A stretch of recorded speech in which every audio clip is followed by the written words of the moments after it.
नमस्कार, मैं प्रिया राज। आप देख रहे हैं न्यूज़ 24। आपको बता दें कि बिहार विधानसभा चुनाव को लेकर तमाम राजनीतिक पार्टियां अपनी अपनी रणनीति बना रही है। वैसे में सीट बंटवारों की लड़ाई तो अभी तक थमा नहीं है और ना ही कोई ड्राफ्ट शिफ्ट हुआ है कि ऐसे में मालूमात हो कि आखिरकार किसे कितनी सीटें मिलने जा रही है। लेकिन इस तौर पर आपको बता दें कि जहाँ एनडीए में तमाम राजनीतिक पार्टियां अपनी अपनी सीटों की बातें कर रहे थे, चाहे जीतन राम मांझी हो, चिराग पासवान, उपेंद्र कुशवाहा हो या फिर खुद बिहार के मुख्यमंत्री नीतीश कुमार क्यों ना हो। लेकिन ऐसे में आपको बता दें कि नीतीश कुमार की पार्टी जदयू ने एनडीए में अपना सीट पूरी तरह से तैयार कर लिया है और कहीं ना कहीं ये प्रस्ताव अब वो एनडीए के बीच रखने भी जा रहा है। अब बता दें कि जदयू के सबसे बड़े मास्टर प्लान बताए जाने वाले यानी कि सीएम नीतीश कुमार हमेशा से अपनी सीटों की मांग करते रहे हैं और इस बार कहा जा रहा है कि उन्होंने अपना सीट भी तय कर लिया है और जल्द ही ये प्रस्ताव वो एनडीए के पास रखने जा रहे हैं। ऐसे में उन भी सीटों को उन्होंने शामिल किया है जो पूर्व में उन्होंने वहां से चुनाव लड़ा था और अच्छा खासा उन्हें वर्चस्व और चुनाव में जीत भी मिली थी। अब ऐसे में आज हम एक एक कर बातों को पेश करेंगे कि आखिरकार नीतीश कुमार की रणनीति कितने सीटों पर थम रही है। साथ ही साथ एनडीए में रहने के बावजूद भी नीतीश कुमार क्या अपने लिए ही तमाम सीटें रख रहे हैं या फिर तमाम नेताओं के बारे में भी सोच विचार करें, तो गौर फरमाइएगा।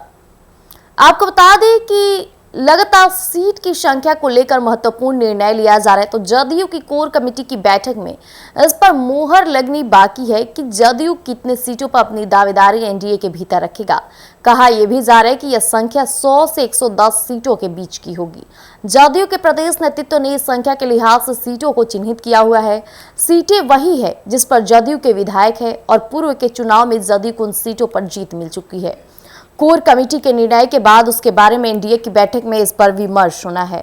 ऐसे में आपको बता दें कि जानकारी के अनुसार ये भी मालूमात हो रहा है कि सीटों को लेकर मुख्यमंत्री नीतीश कुमार की मौजूदगी में होने वाली बैठक में केंद्रीय मंत्री ललन सिंह, जदयू के राष्ट्रीय अध्यक्ष संजय झा और जल संसाधन मंत्री विजय चौधरी, ऊर्जा मंत्री विजेंद्र प्रसाद यादव, ग्रामीण कार्य मंत्री अशोक चौधरी तथा जदयू प्रदेश अध्यक्ष उमेश सिंह कुशवाहा की मौजूदगी भी रहेगी।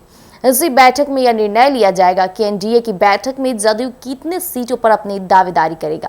साथ ही साथ जदयू ने अपनी सीटें व प्रत्याशियों की सूची हाल ही में संपन्न जिला स्तरीय एनडीए सम्मेलन के आधार पर तय की है।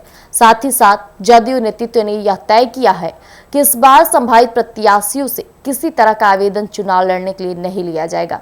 जदयू नेतृत्व को संभावित प्रत्याशियों को सूची उनकी सक्रियता का आकलन पर सौंपी जानी है।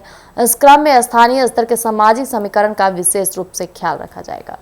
जैसा कि भी आपने सुना कि नीतीश कुमार का मास्टर प्लान अब बिहार की राजनीति में बड़े फेरबदल करने वाले हैं। ऐसे में आपको बता दें कि 100 से 110 सीटों तक वो मांग कर सकते हैं। इसके साथ ही इस बार की सीटों में उन्होंने उन बातों पर भी ध्यान दिया है कि पूर्व में वहां उनका अच्छा खासा वर्चस्व और जीत भी रही हो, साथ ही साथ उनके विधायक रहे हो।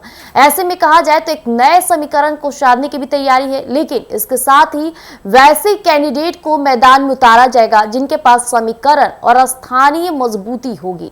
ऐसे में नीतीश कुमार की इस रणनीति में तमाम जो जदयू के चेहरे हैं वो नेता बैठकर एक बार कोर कमेटी बैठक करेंगे और ये बैठक के बाद तय हो जाएगा कि नीतीश कुमार को कितनी सीटें मिले। तब तक के लिए हमारे साथ बने रहिएगा एक न्यूज़ 24 पर। धन्यवाद।